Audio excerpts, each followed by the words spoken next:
This is Speak Earth. I'm Case Bradford. Thanks for tuning in to this episode with Matt Skoglund of North Bridger Bison.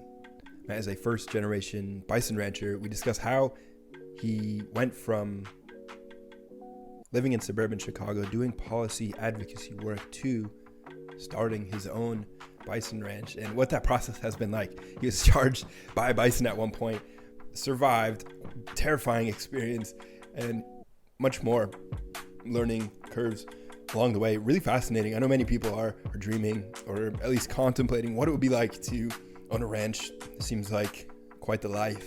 And based on Matt's Instagram feed with North Bridger Bison, it does look like an amazing life. There's pristine mountains in the background, a beautiful field of bison, and he goes through what is called a field harvest, which is the way the bison are turned into food. He kills them on the field with their favorite food in their mouth, surrounded by their friends. At one point, we talk about how when we die, we want to be field harvested, and it's just an amazing deep truth, where if you think about how most food is made in America and across the world, this is a much better way to do it. It fills me with hope and a desire to be a part of creating the more beautiful world our hearts know is possible, starting with our food system, creating the best quality food in the best possible way. And what could we become as a result of that, as a foundation of our activities as a species on this planet? Bison as well, an amazing story, thinking about how 500 years ago there were 60 million bison roaming the American Midwest. They were dwindled down to around 23 wild bison. Now they're back to the point where they are today. And I really enjoyed this conversation. Matt has a ton of wisdom and powerful energy to share. I hope you listen all the way through, because he goes into detail about his life and his ranch, and I really enjoyed the convo. This episode is sponsored by Equip Foods. Equip creates amazing whole food supplements. My favorite protein powder is a beef protein isolate that they make. It's unflavored, one single ingredient, beef, and it doesn't taste like beef, so you can add it to any shaker smoothie, and you're going to get a great quality, maybe the best quality protein powder. And protein is a powerful macronutrient. Adding more to your life is going to help athletic performance, injury recovery, immunity, overall vitality. We've also got grass-fed collagen and amazing colostrum. Great supplements. Equip Foods. Use the coupon code CASE or the link down below to place an order if you'd like to try it out or contribute to the podcast. Another cool way to contribute is leaving a 5-star review on the Apple app or Spotify app. Those always warm my gizzards and do help the podcast get more play in the algorithm. So those are some ways to contribute if you feel called to. I appreciate you listening. Thanks for tuning in. Hope you enjoy this episode with Matt Skoglund. How are you? Hey, good to see you. Absolutely stoked to connect. I think I've been looking forward to having this conversation for a while. What you're doing is absolutely amazing, and I'm really looking forward to learning more about your story and your day-to-day and what it's like to harvest and ranch bison. It's awesome. Yeah, no, well, thanks for the kind words. I'm thrilled to be here. Thanks for your interest. And yeah, I've been looking forward to connecting and chatting. So this is great.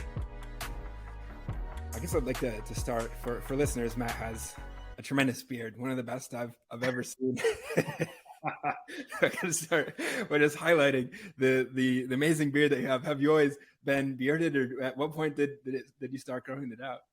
You know, it's funny. I would grow it out in the fall, out here during hunting season.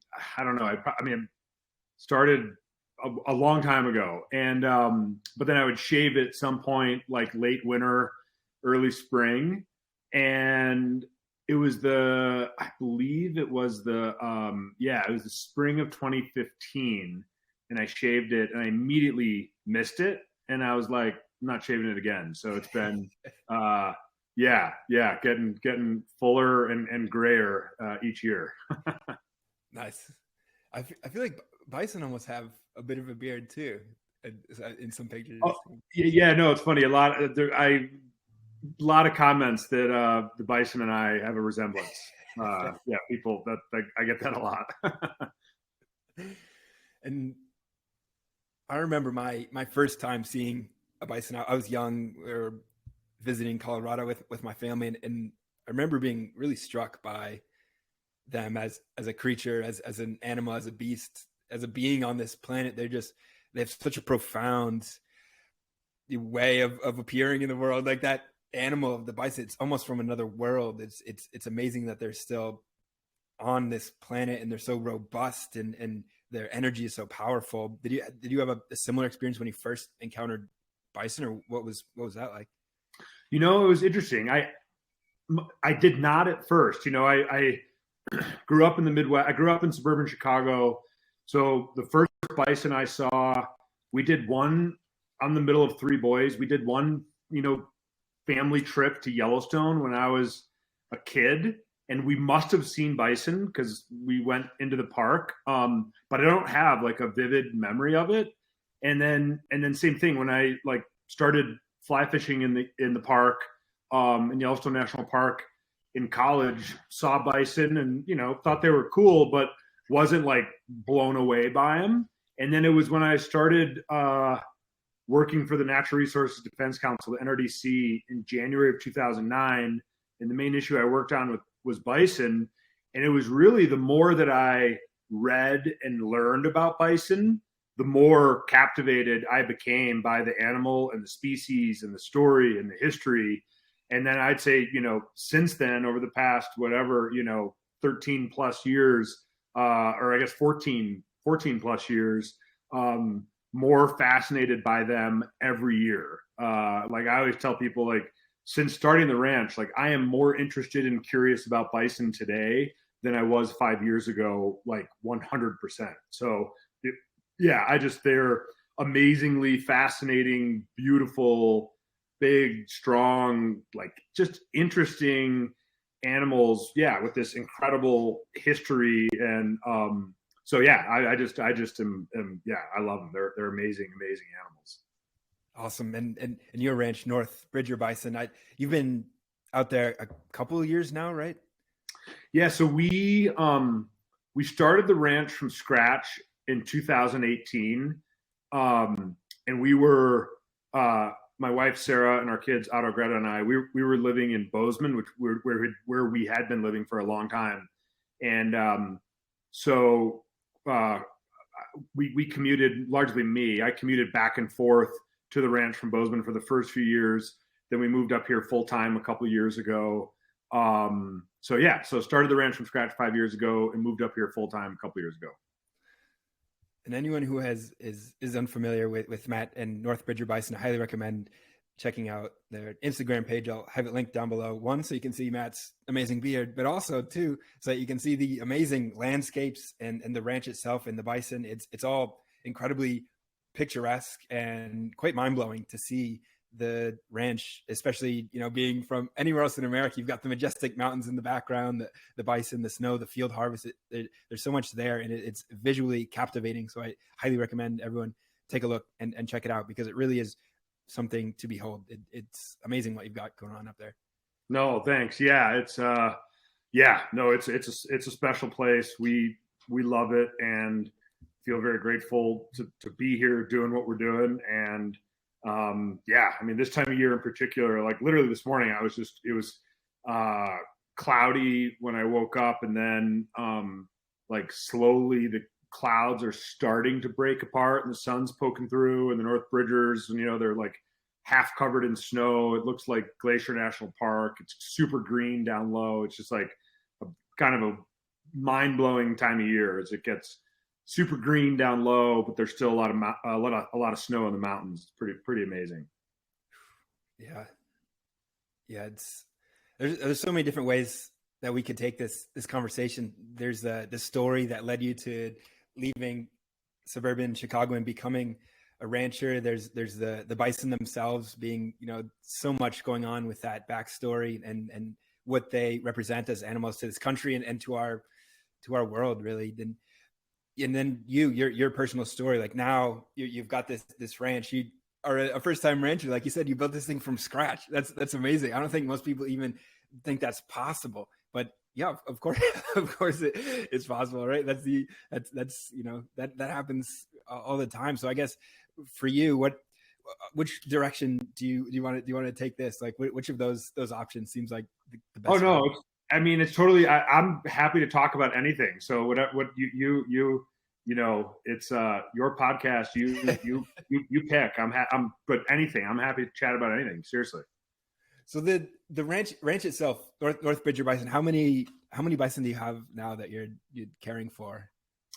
So not including the calves born this spring, which have all been born. What's today? May 24th. Over the past month and a few days. So besides all the calves born, not including the calves born this spring, we have around 160 bison out there, and they're primarily younger, like a lot of yearlings and 2-year-olds. But yeah, it's really interesting. Like there's certain times where just with the way the herd, they're a herd animal, so they stay together and kind of move around as a herd. And depending on what they're doing at that, whenever you see them, depending on what they're doing at that moment and where they are on the landscape, like sometimes it looks like not that many bison because like the landscape's so big, and you're like, man, like did like half of them leave? And then there's other times where I'm like, oh my god, like look at this. There's, so it's so interesting. Like some days it seems like not a lot, and other days it seems like a lot. But yeah, it's interesting. Wow, yeah, that definitely seems like quite the herd.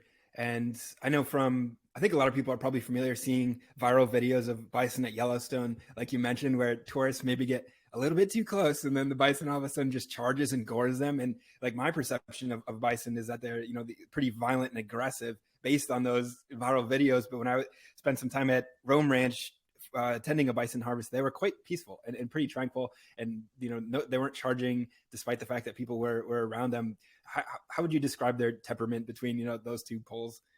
Oh, they are, I would describe them as gentle giants. They are, if you don't, mess with them, I like sometimes people will come and because of what you're talking about, be a little nervous when we drive out to show them the bison. And I always not always, but I'll often crack a joke and be like, you got to remember, like they eat grass, like they don't eat, like they're not going to eat you. But yeah, no, I mean, common sense goes a long way. They're big animals, and they're, particularly the cows, female bison are called cow bison, male bison are called bull bison. And so the cows, are amazing mothers, incredibly protective of their calves. And then they're a matriarchal society. So they have a lead cow, and that lead cow, she can be pretty territorial. Like she's charged me more than once. And so now, it's just being aware of her. And then over time you get to read their body language and that sort of thing. But like everyone's always excited about the bulls because they're so big and powerful, and they are like absolute, but they're like truly gentle giants. Like, I think it's just like, given some of the stuff you see, in Yellowstone, it's a miracle more people aren't injured. The bison are incredibly patient with what they have to put up with. But yeah, I would call them, gentle giants, but, remember that these are big, powerful animals. So like use common sense. Don't like try to pet one or get too close, and like, you'll be fine. So you've been charged more than once. What is that like being charged at by a bison? It's absolutely terrifying. The first time it was really, I laugh about it now, but so the bison arrived in January of 2019, and I'd spent months with them, and I run the ranch and manage the bison and with them constantly, and just felt like really comfortable around them. And that spring was doing a pasture move, and there was this wetland that I had to move them across. And typically the way we do it is we pull them, we don't push them. So you get their attention and the lead animals, and then they know exactly what's happening. Like, oh, we're going to fresh grass, let's go. And then the rest of the herd follows.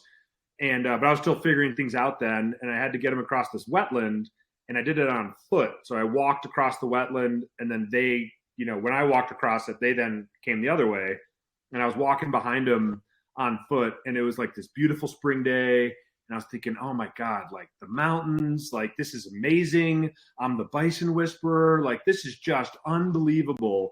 And like they're all moving in front of me. And it's like an amoeba, like one large organism. And all of a sudden I like look and there's one, like it took my brain a second to register. There's one like in a full charge right at me. And I was like, holy shit.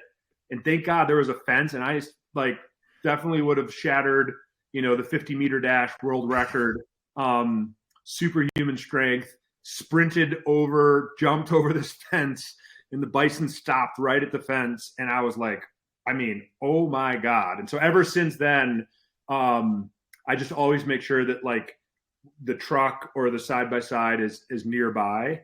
But yeah, no, it was, it's funny now, but it wasn't funny at the time. Wow.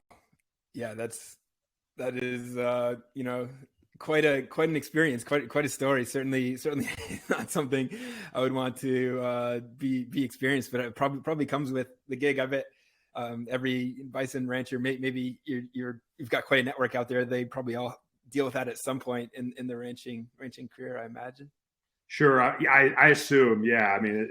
I'm sure, particularly early on when you're green, like I was, and you're learning, it's just part of learning. Do you think there was something that catalyzed that, or like a reasoning behind it, or was it more of like a random event? Like, how do you perceive that? So the bison that charged me was our lead cow, number 440, and the way I see it, and I want to preface this with, this is a human brain putting human thoughts on an animal. So this is just my best guess, but they're it's a herd animal. It's a matrix. She's in charge of the herd, and she's very territorial. And so I think that she was just defending the herd. She just didn't, at some point, did not like me walking behind the herd, and decided she was going to do something about it. And the same animal has done, similar stuff multiple times.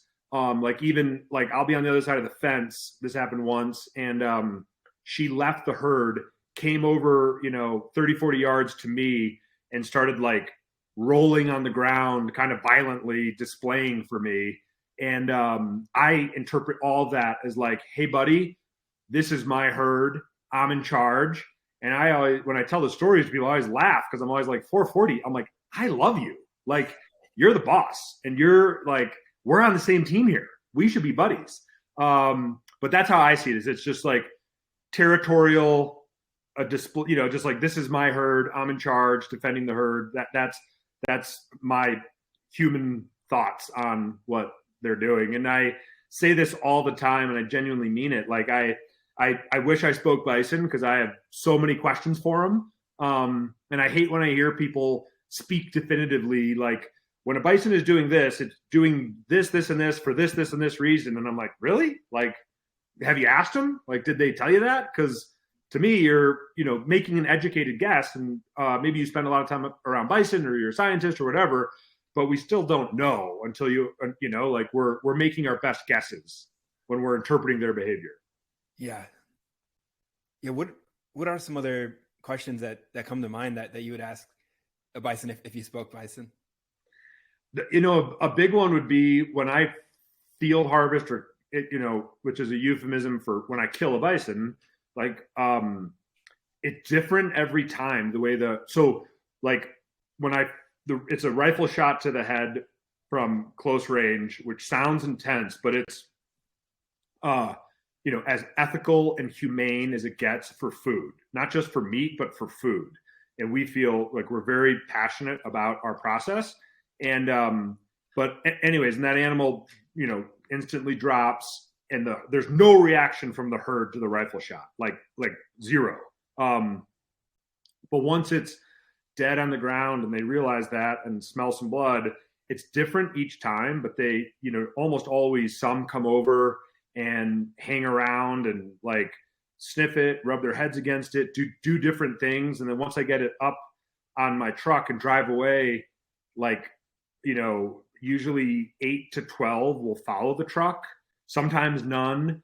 And I field harvested yesterday morning, and yeah, multiple animals came over, multiple followed the truck. And yeah, I'm that I would love to know more about what's going on with all of that. Yeah. It is an amazing part of that process. Witnessed a field harvest in Austin where this was at Rome Ranch. There, they offer this as an experience that people can come and kind of take part in and be a part of. And it is amazing to see the herd sort of come, witness the death, and then they somehow like almost internalize it and then kind of move past it and move on. And it is very different from humans because we're pretty individualistic, but the bison being a herd, you mentioned they're led by a matriarch. Like, what must that be like to be part of a herd, to be part of a hive mind, to have less of a sense of being an individual, more of just being a node within a network? It appears, and yeah, it's very difficult to sort of frame that within our human mind. But I guess another question that comes to mind is if all bison herds have a matriarch, or is that kind of particular herd by herd? Let's just take, well, I guess, yeah, just go back 1,000 years when there were 30 to 60 million bison roaming North America from northern Canada down into Mexico and basically coast to coast. My understanding is there would have been, like thousands and thousands and thousands of herds, all these, and led by a female, and then the younger bulls, and then once the bulls get older, they then leave the herd and form either by themselves or they form bachelor groups of bulls, and then they'll come back to the herds during the breeding season, or what's called the rut, which is in July and August. I think you would have had like thousands and thousands of herds, but if you would have had like sub herds within a bigger herd, with multiple, I don't know. I don't know enough about how it was back then, but yeah, it's, I think painting with a broad brush, it's a herd animal. There would have been several herds and yeah, a lead cow or a matriarch for each herd. Wow, that's amazing to visualize this great land, America, especially throughout the Midwest, where you've just got herds roaming, thousands of herds, all led by a matriarch, just stampeding across the Midwest. And I believe it was like there's some massive number, like you mentioned, of bison, and it was brought down to like a very small, like cold to like 50 bison or something, and now we're kind of regenerating back to a higher number. Yeah, so they estimate that there were somewhere between 30 to 60 million bison, say, again, 1,000 years or 500 years ago. And then they were, market hunted, market killed for their hides. There was a big hide market, and their numbers were reduced down. There were fewer than 1,000 animals. And at that point, some people had captured some bison, so you had some captive herds. There were only 23 wild bison left in existence, deep in the interior of Yellowstone National Park. And the whole story is wild. There's a great book called The Last Stand, like George Bird Grinnell, Saving the Buffalo and the Birth of the New West, or something like that tells it. But yeah, they ended up bringing in the U.S. Army to Yellowstone National Park to protect the bison. And it was, I've heard, read and heard things on podcasts like Meat Eater is one of my favorite podcasts. They talk about bison a fair amount, and Steve Rennell was saying the way, that even when the bison were killed off in massive numbers, bison hunters still hung out in the West for like another winter or two, because they didn't believe that the numbers were as low. They were like, no. Like, they must be up north somewhere. They're going to come back. Like, their numbers worked against them in a way. Like, there were so many that the idea of pushing this animal to extinction was unfathomable. And another interesting story is that the numbers got so low at one point, they really did think they were going to go extinct. And so the Smithsonian sent out a scientist, William Hornaday, out to eastern Montana to kill a few bison and bring back to DC to put in a museum, so that, because they said these are going extinct, we need to be able to show future generations that this animal once numbered in the millions in North America. But fortunately, they didn't go extinct, and their numbers have slowly increased, and now they estimate there's around 500,000 in North America. So, obviously it's a fraction of of what was once here, but there's, a lot better than less than 1,000. Wow. Yeah, that is quite the comeback story, and an amazing just piece of American history that is mind blowing. The fact that brought 30 to 60 million bison down to just like under 1,000, and even 23 wild bison that were protected by the Army up in Yellowstone. It's crazy to think that something at that scale could have been pulled off back in the day, and even just the abundant wildlife that this nation used to have. The 30 to 60 million bison just everywhere. I think that rivers were running with salmon. If you went into the bay and in New York, there would just be like oysters and all kinds of sea life that was just, it was like you didn't have to go to the store for food. Like our just nature was almost like, the Whole Foods, you just go out and there's just food everywhere if you knew how to grab it. And now it's so different, where we've got most of our food is coming from animals who are treated horribly in horrific conditions, kind of confined to cages. It's subject to unspeakable horrors in order to become cheap meat that is subsidized by our tax dollars, unfortunately. And you are creating a new way. You've taken a step. You've stood up for what you believe to be what's true and what's right and what is, objectively true and right. You're doing the best for the animals, for the environment, for the humans that are going to be eating and consuming this, web of life that you are cultivating. At what point did you believe that this was, a great thing to do with your life? It was, when did this idea come into your mind, and how were you compelled to become the rancher that you are today? Yeah, no, well, great question. It was a process. It wasn't like walking around one day and then got hit by a bolt of lightning and was like, oh my God, we're gonna start a bison ranch tomorrow. It was more, I have loved nature ever since I was a little kid. Got real interested in conservation and environmentalism in high school and college. Went to law school, had a short stint as a lawyer in Chicago. Sarah and I moved to Montana in 2008. And then I worked for an environmental organization, the Natural Resources Defense Council, NRDC, doing environmental policy work. The main issue I worked on was bison. And, but I had an entrepreneurial itch and was really craving to do something that was tangible, land-based, conservation-based, on my own. Had different ideas. They were either bad ideas, or if they were a good idea, I chickened out on it. But like over time, through each of those processes, I guess, my journey was that like your backbone gets a little thicker and stronger, and you're ready to take some risk. And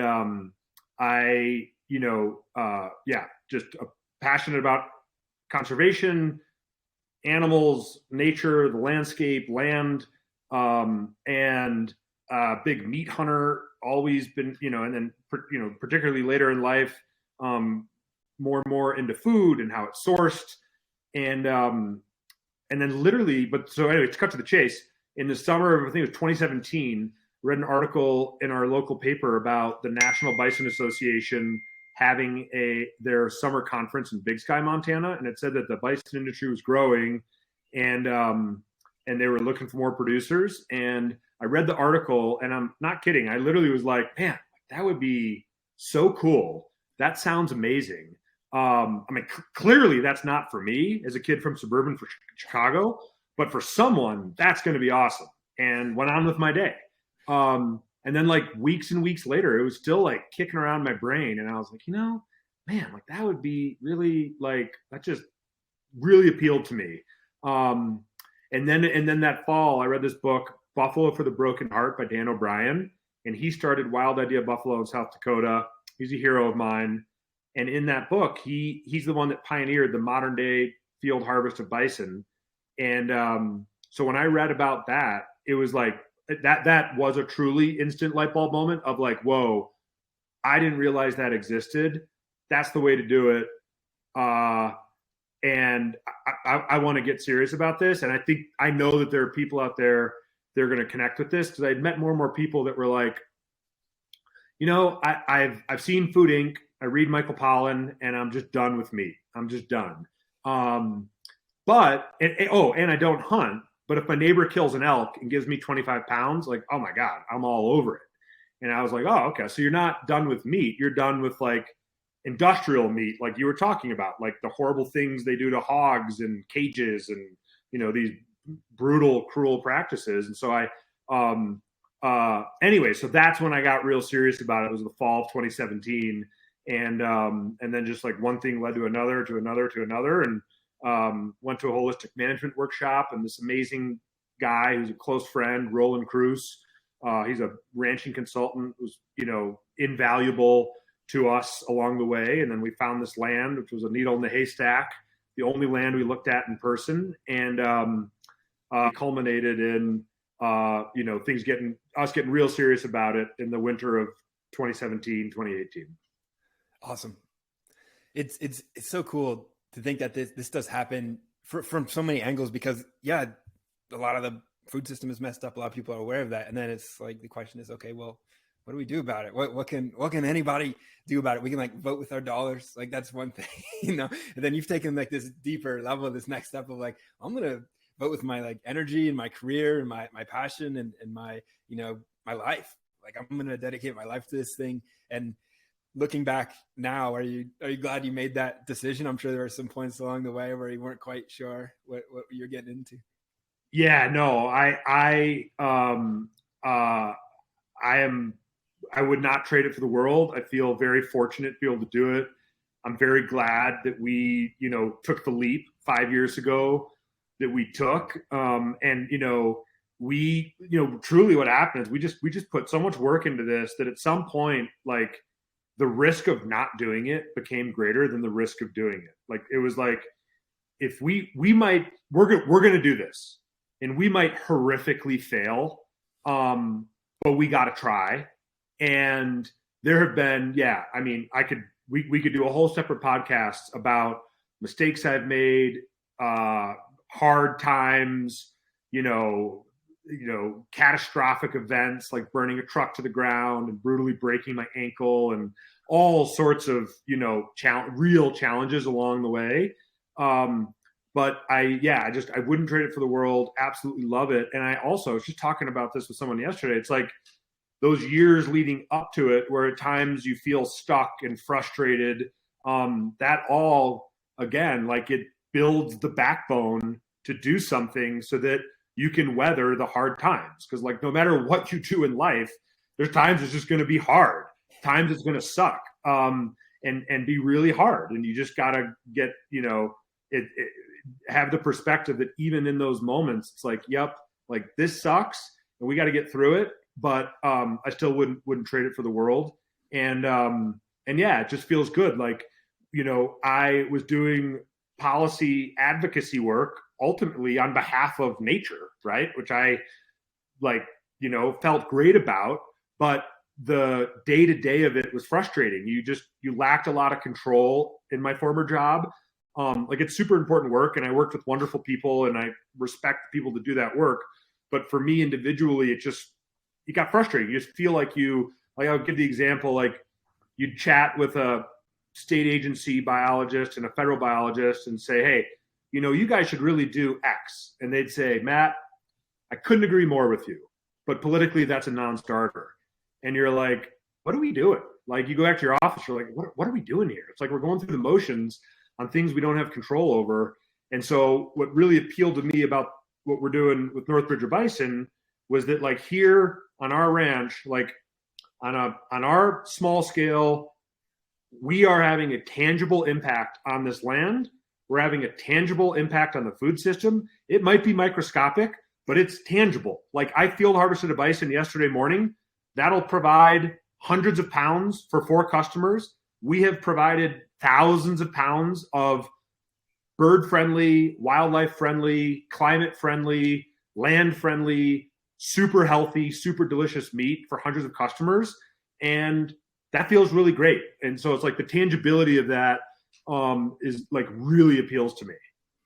It's deep and it's huge. The ripple effect of that is unfathomable. It really, if you consider it really at at the microscopic level, the bison are supporting microbial life and insect life and the bird life on top of that, and it really just scales out from there, even to the people who are paying you to field harvest that bison, who are then consuming it and having more energy, being in a better mood, having more vitality, immunity. Every level, they're becoming a more powerful Homo sapien and able to impact others in a more powerful and beautiful way. And it's like the ripple effect of that. If you really, it's like difficult to wrap your mind around, but it is massive. It's so much more than like trying to argue with a politician about like what they're gonna do with the tax dollars. And it's like, yeah, this and I see this like this theme of playing out of like a lot of people who I'm interacting with, friends with, who are interested in health, interested in food system, where they're like, now all it's really over the past few years, more and more people are saying like, I want a ranch, like I want a farm, like I want to be like have my hands in the soil, I want to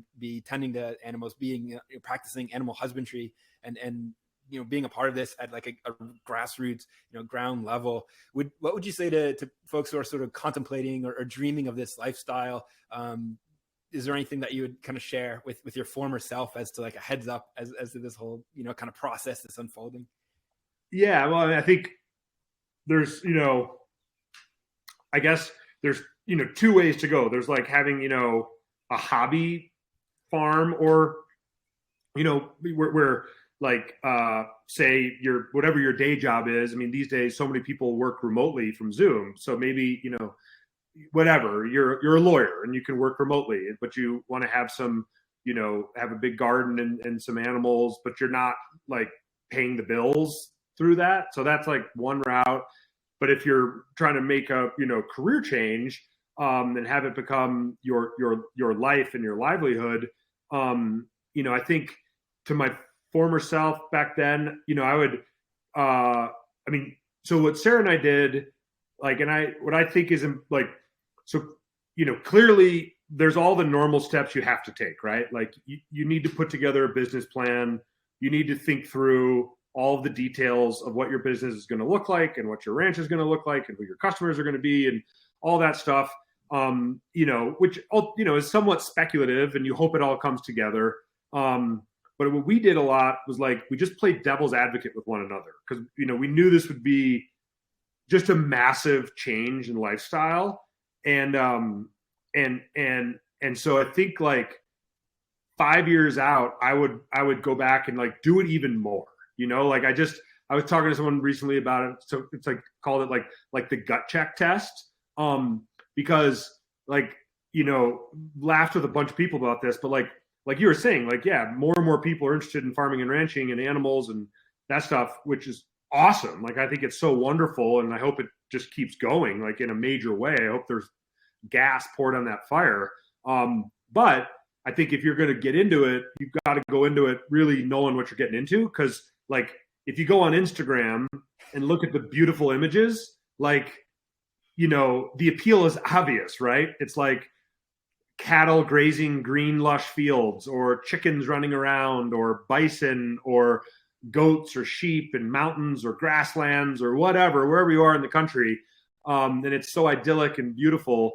But there's like the other side that is hard and difficult, and, canceled plans and late nights and weather and, missed meals and a lot of real stuff. So I think like someone that's like, oh, I want to, do that but like not change my life at all, like you're probably, setting yourself up for like frustration, So I think that gut check piece is really important, because like to do this and to do it effectively and to enjoy it, I feel like you got to be all in, like you have to be all in on it.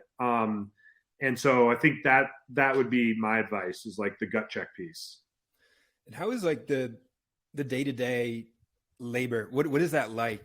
Because I know a lot of people are now, they have, I think this dream is active in a lot of people's minds who have white collar work who are, essentially staring at a computer all day for, and that's draining in a specific way. But like the trade-off isn't just like frolicking in a field of chickens and cows. Like you said, I imagine the labor, it's like kind of sun up the sunset, like a high amount of physical labor. Is that a fair assessment, or what is it kind of like? No, it really varies day to day, and season to season. Like, the heart of the summer is very different from the heart of the winter. But I'd say, and again, I guess, like when it comes to, bison ranching, which is what I know, and kind of ranching in general, it is so nuanced from ranch to ranch. Like there's so many different ways to, I guess there's so many different business models to in the world of ranching. There's so many different ways to do it that you just can't paint with a broad brush. But for us, where we raise bison and have a direct to consumer meat business, there's the managing the animals and the ranch and fencing and that piece of it, and then there's the field harvesting and working with the butcher and the freezer space and that piece of it. There's the sales and marketing and social media and articles and that side of it. And then there's the customers, working with our customers, order fulfillment, delivering bison, shipping bison in frozen bison meat. So there's we wear a lot of different hats, and some of those things are more fun than others. So there is, we really try to be efficient with our time. So like we try to have like ranch days where you're working on the ranch and being as productive as possible, and then like town days where maybe you have 2 meetings and run a couple errands and drop off some meat. So like yesterday was a field harvest day, so field harvested in the morning and then took the bison to Amsterdam Meat Shop, which is the butcher we work with, and then had a meeting set up later in the afternoon since I knew I was going to be in town. And then today's a ranch day, so here today. And we have an intern here right now, and then a part-time employee here, and then a regenerative agriculture consultant who is going to be here today. So today's a ranch day, and so yeah, as you get the drift, you just wear it's that's been one of the harder things. Is I feel like I've gotten a lot better at it, but the first few years, I felt like I was inefficient with my time. There was just a lot of like running around, and so now we're as much as we can, which is tricky when you're dealing with animals and weather and some things that are outside of your control, but within that we try to put as much of a system in place as possible so that there's some what's the word I'm looking for, there's some not schedule. Everything's okay. House didn't burn down. So yeah. No, what I was saying is, I was saying that, I feel like the first few years I was not as efficient with my time. There was a lot of running around. And now, as the business has gotten busier and, we've got a 6-year-old and a 9-year-old, there's a lot of moving parts. We've tried to put as much structure in place as we can, with the reality that, we're still dealing with weather and animals and, things that are outside of our control at times. But yeah, every week is different and every day is different, which is one thing I really like about it. It can be hard because you're trying to, be efficient with your time, but I also, I like that. Awesome. That's an excellent overview of running a bison ranch at a high level for anyone who's got this dream alive in their mind. They can kind of conceptualize it a little bit better now, I feel like, with that description. Right. It's like, I just always like, like if you think you're going to spend all your days, I would love to spend all my time out there, with the bison, watching them graze, hanging out. But like, then how do you find customers and how do you sell meat? How do you get the meat? How do you deliver the meat, ship the meat? And then same thing, like it's, there's, more and more farms and ranches selling direct to consumer, which is awesome. Like, again, I hope that there's gas poured on that fire, because that's the way to go. And so I love it. But if you think that, you find a pretty piece of land, get a few animals, start a website, open an Instagram account, and people are going to come knocking down your door, like that's just, it takes work, right? You need to, work on your, like any other business. There's work, a lot of work involved. And it's not all, watching the bison graze under snow-capped peaks while the sun sets. There is some of that, which is awesome. But it's not all that. Amazing. Yeah. It's, and mention a few things here that are really standing out to me. I think one that we've got to dive into that you've brought up a few times is the field harvest, which is an absolutely amazing method of turning a living bison into food. Essentially, it's kind of the first step. And right now, just to draw out the sort of juxtaposition, most of the meat that is generated, we kind of talked about the horrors of how it's raised, but when it comes time to turn those animals into meat, that often happens with animals being crowded under like trucks and brought to the slaughterhouse, where they kind of go through a conveyor belt system where they're processed. And I think from one angle you can say, hey, this is a horrifying experience. Like, it raises their adrenaline, their stress levels. And then when the meat is made, when the animal's killed, that actually affects the meat in some negative ways. Like, it's going to make it a little bit tougher, maybe taste best, and may even affect the nutrition, making it less nutritious to the end consumer. But what you're doing is starkly different, very, very complete opposite angle. And it's pretty cool. It's not something that I see very widespread. Seems to be somewhat unique to a certain degree, to only a select few ranchers. How do you approach that? What is the field harvest all about? Yeah. So, the field harvest, is it's basically just reversing the process. So, for bison, because they haven't been domesticated, shipping bison to a slaughterhouse is super high stress for bison. And it's stressful. So there's, a humane piece of that. It's stressful for the animal. And then it absolutely affects, that stress affects the quality of the meat. And so by field harvesting, you're literally just reversing it. You're just, so like yesterday morning, I drive out to wherever the bison are that day, and they know me, they know my truck.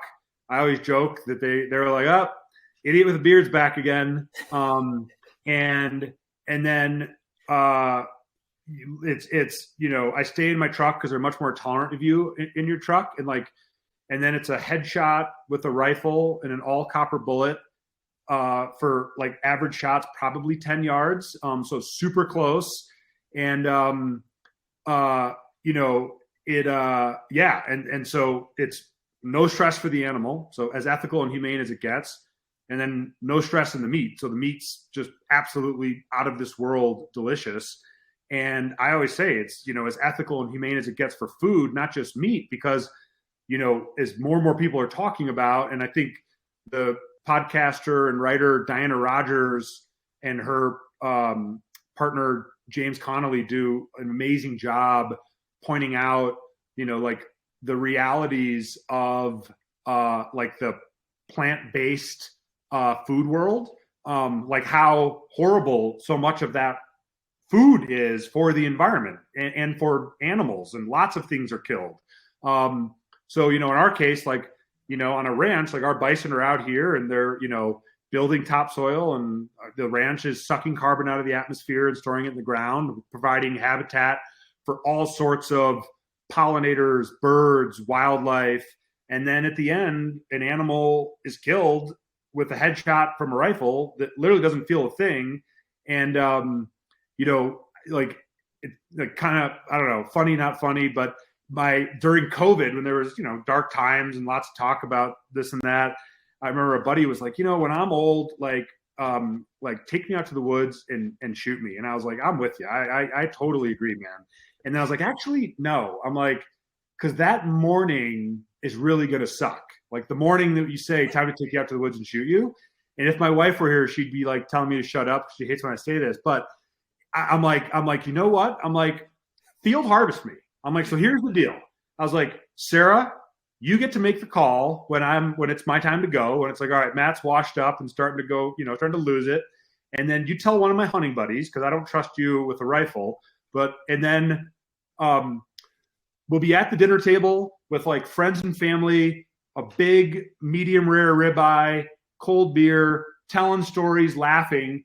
And my buddy's outside with a rifle, and I have no idea what happens. The next thing I know, like, it's just dark. But it's kind of sick, or I don't know, a sick sense of humor, but that's it. Like that's field harvesting. Like it's literally like that bison is out there with its, bison, and it's not being removed from the herd, which is stressful for bison.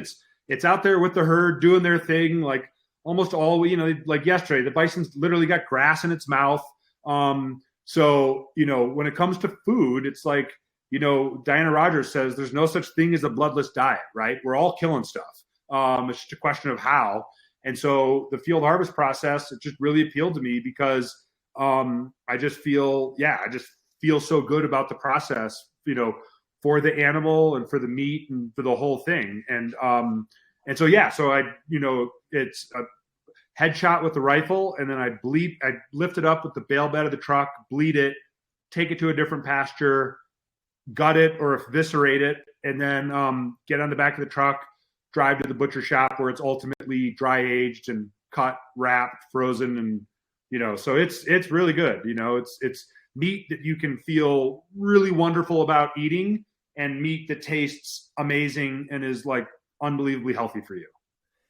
This is the future of food. If we think about food in the sense of this, like, what is the best thing we can possibly do for the planet, for the animals, for ourselves, for the soil, and instead of like thinking about the future of food as in the most profitable for large corporations, like that is leading us down a deep, dark path. It is leading to massive rates of obesity and diabetes and dementia and autism and like pretty much all these horrible chronic diseases that have just been on the rise for decades. Let's, forget all that. Let's have a strong, powerful revolution against that and turn to what you're doing with this bison being field harvested. Like everything seems to be on point, like the best possible way. And yeah, my mom jokes about this as well. She's like, when I get old, just like take me out to the woods. And it's like, we all have that. It's like, oh yeah, that would be the best way to go. Like, especially as he described, it's like, yeah, you're with your favorite people, eating your favorite food, and then all of a sudden you have a bad 3 seconds. Like that's exactly what's happening to these bison. Yeah,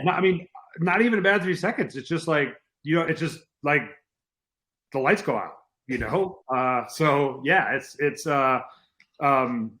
I'm glad that you share the same perspective and can understand.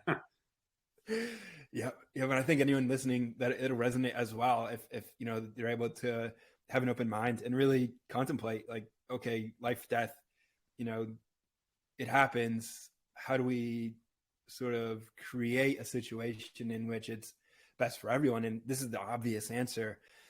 And I think I was listening to the podcast that you made with James Connolly on Sustainable Dish, and then you also made one on the Meat Mafia, both tremendous podcasts that I'll link down below, so people can listen to more of those. They both went in some different directions, but one thing that you said that really resonated with me is that a fresh bison carcass is a beautiful thing, and it is quite beautiful.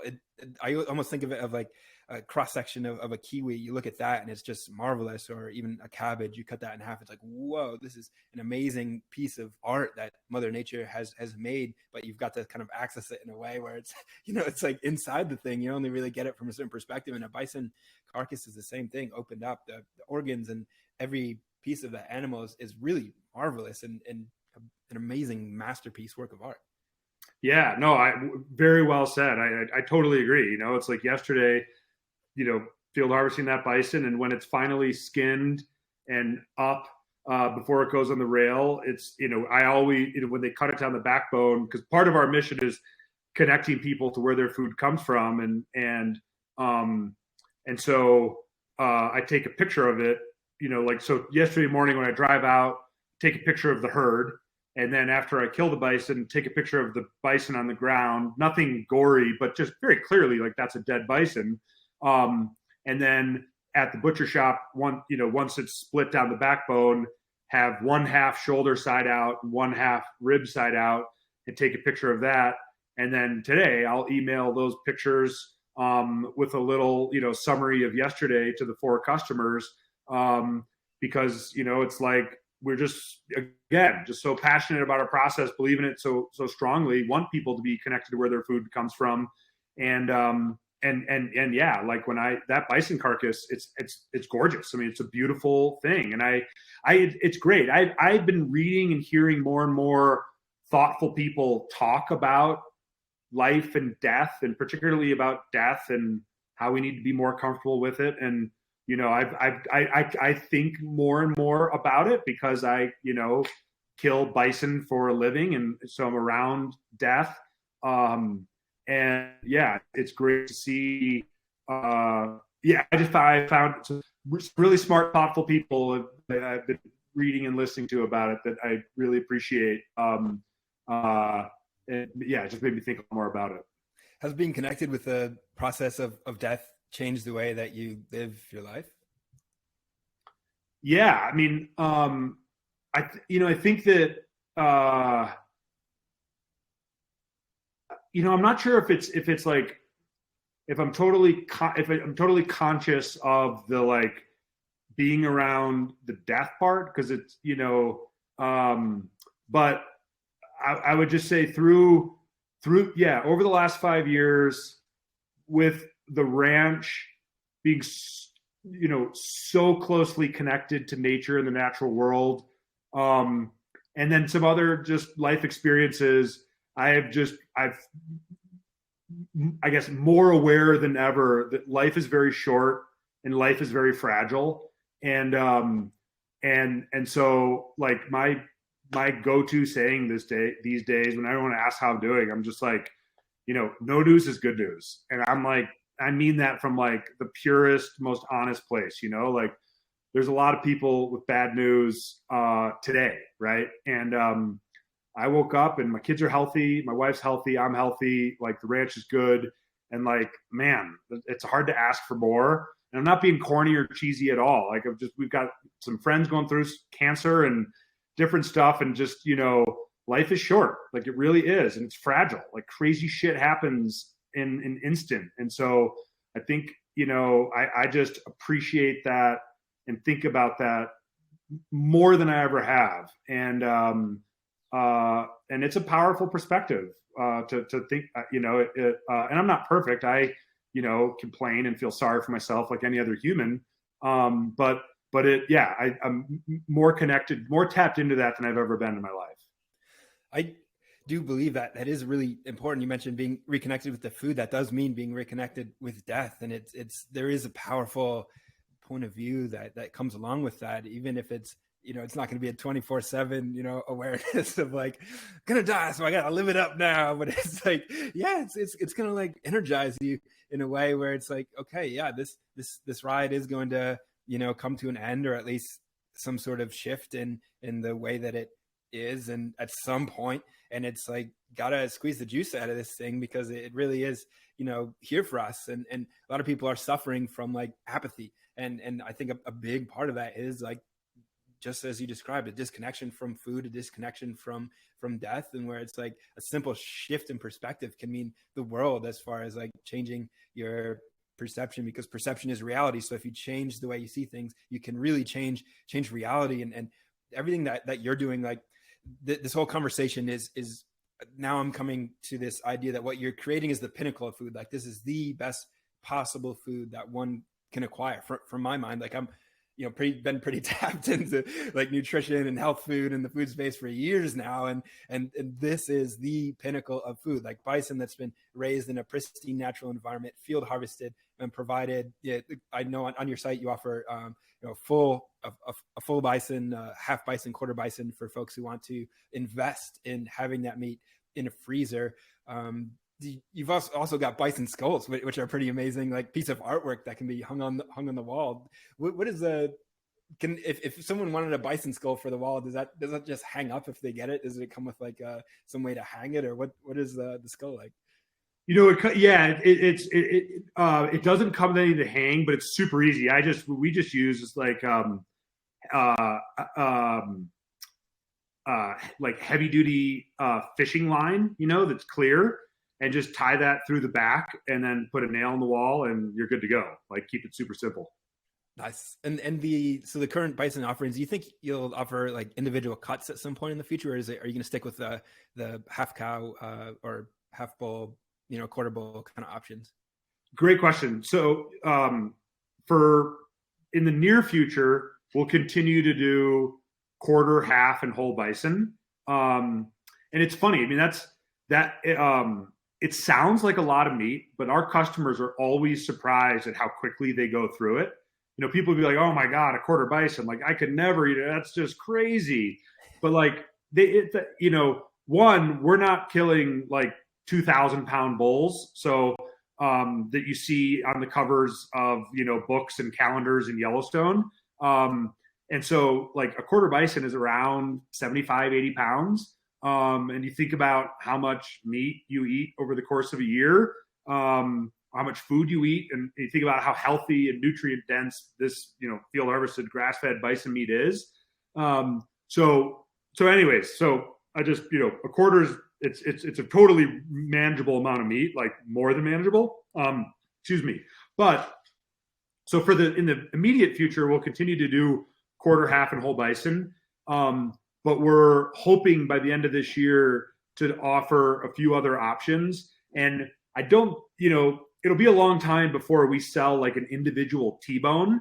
But we would, become popular are these like bundle boxes that various, ranchers and food companies offer. And so we would love to be able to offer like a 25-pound box that has a handful of steaks, a bunch of ground bison, maybe a couple marrow bones. So we're working on getting that across the finish line. Awesome. And for folks, the quarter bison being 75, 80 pounds, that comes out. So it's a $775 deposit. And then it's $17.99 a pound for the exact amount of meat you get back. And then you separately pay the processing fee, which is a little over $200. But I would say 100% based on what you're getting, which is a pretty rare product, grass-fed, grass-finished, field-harvested bison, $17.99 a pound is a steal. Like when you look at the other folks that do, grass-fed, grass-finished, field-harvested bison and sell smaller cuts, like the price per pound on some of those steaks is crazy. And you're getting it for $17.99 a pound. So I would say, it's not cheap meat, but you get what you pay for. So,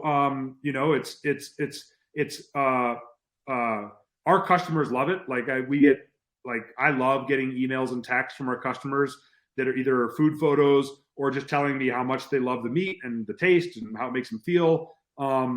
And so, yeah, I think that it's a great deal. Absolutely is. Yeah. And Alice Waters has a quote that I love: food should be affordable, but never cheap. And if you really think about that, that is a deep, deep wisdom, because yeah, what you're providing there is definitely affordable and a really great deal, given the food that you're making being the best quality food that one can imagine. And yeah, you're going to pay a lot more for much lower quality, food. So that's a tremendous, investment, especially if you think about, okay, going to get a chest freezer, you're going to fill that up with a quarter cow, half cow, and just kind of keep doing that over time. Another question coming to mind that maybe in the minds of folks kind of contemplating this is what kind of cuts come in like a quarter cow? Are there organs, different various, like what is the variety like there? Sure. Well, one, I like that word. It's funny.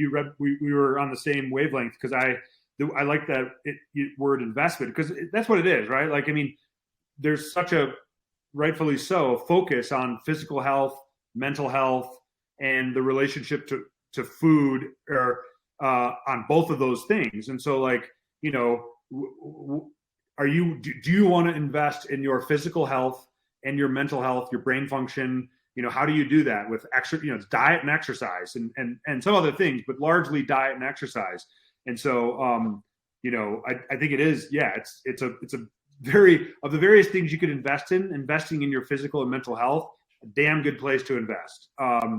So anyways, we offer, so on a quarter, we have two different options. So they all have your classic great steaks. So porterhouse, T-bone, ribeye, sirloin, flat iron, and then a chunk of filet mignon. The rest of the tenderloin is in the T-bone and the porterhouse. And then a bunch of like 1 pound packages of ground bison. And our ground bison there's nothing added. So there's enough fat on the animal that it's, like if you order a quarter, you're getting a quarter from that animal that I send you a picture of and nothing else. It's 100% from that animal. And, we call the fat, it's yellow gold, this is beautiful grass-fed fat that's unbelievably healthy for you. And so the ground bison is super versatile. I mean, you can do anything under the sun, right? Like burgers, tacos, pasta sauce, meatballs.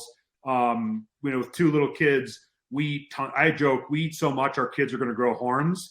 Because it's the type of thing where it's like 5 o'clock and we live, the ranch, we're far from town. So it's like 5 o'clock. It's like, what are we doing for dinner? It's like, oh, I thought you had it. Well, I thought you had it. And you can just run, grab a couple frozen packages of ground bison, thaw them super quickly. And you've got burgers, or typically in that situation would do, pasta sauce, tacos, sloppy joes, whatever, really quickly, healthy, delicious. Anyway, so and then there's a few ossobuco shank cuts. So the Montana cut is that. And then the Big Sky cut is you get less ground bison and then you get some roasts. So you get some nice roasts in there if you like doing roast, or you could just, like cube the roast and use it as stew meat. And then on the half bison, which is more and more popular, that whole side of bison is yours and you can have it cut any way you want. And so I just put the customer in direct contact with one of 2 folks at the butcher shop, and then they work out with each other so I'm not in the middle of that. Like nothing's lost in translation, the game of telephone. And also it's like, know your lane, right? Like they're the butchers, like they're the experts. And so they can talk through, like, how do you like to eat? What do you guys like to cook? What do you tell me? And they can help talk through, like, and I've seen with a half, then you're talking, all the steaks and roasts and cube steak and short ribs and flank steak and skirt steak and stew meat and all sorts of stuff. So anyways, but yeah, so that's, those are the options that we offer. Awesome. My mouth is salivating now after